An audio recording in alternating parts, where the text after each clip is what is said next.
د پاکستان پخوانی وزیر اعظم او تحریک انصاف ګوند مشر عمران خان غوښتنه کړې ده چې ملک د روان وضعیت آرامه کولو او ستونزې ختمولو لپاره دی د ګوند سره خبرې وکړل شي، خو هغه وایي چې کله هم د خبرو وړاندیز کوي نو په ضد یې نوره سختي پیل کیږي. د عمران خان د مذاکراتو وړاندیز ته جواب کې مرکزی وزیر سعد رفیق ویلي چې عمران خان د مذاکراتو له لارې د ستونزو د خواري بهترینه موقع بللې ده. د جمعې په ماسخوتن په خپل یو ویډیو وینا کې عمران خان ویلي چې هغه چې کله هم د مذاکراتو خبره کړې ده نو یو بل مقدمه پر درج کړل شوې ده او پولیس ورپسې کور ته ورغلي دي. معلومه نه ده چې دا د کم سوچ خلک دي، څوک چې دا غني چې ګینه من به ویری نو په خبره اترو ټینګار کو او په لږه شان سختۍ کولو به کینو. عمران خان ول چې اوس هم وخت شته چې څوک باید دوی سره خبرې وکړي او د خبرو له لارې ستونزې خوارې کړي. د هغه وینا وه چې د طاقت په استعمال او موجوده اقداماتو به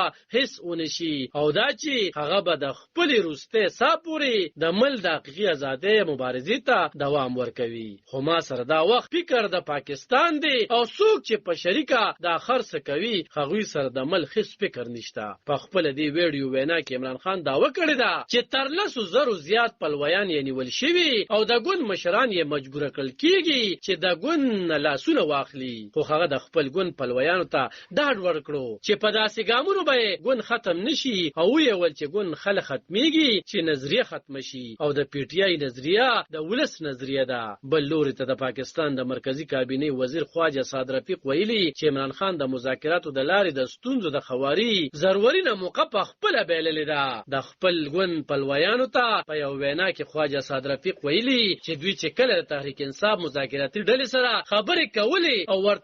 او ورته په ګډه د الیکشن د نیټې کولو وړاندیز کولو نو هغه مخال د عمران خان مذاکراتي ډلې عمران خان ته ویلي وو چې اکتوبر یا نومبر کې د انتخاباتو لپاره نیټه ټاکل پکار ده. خو وایي چې عمران خان ضد کولو چې الیکشن په 16 مای پکار دی او داسې د مذاکراتو موقع وبایلله. د عمران خان پلویان او د ګوند مشران وروستو له هغې د سختو حالاتو سره مخ شوي چې په نهم مای د غبن په یوه قضیه کې عمران خان د نیب لخوا ونیول شو او د ګوند پلویانو یې ګرخ هیواد کې له قهره ډک احتجاجونه پیل کړل. علب خان شیرپو دلبر نیوز 400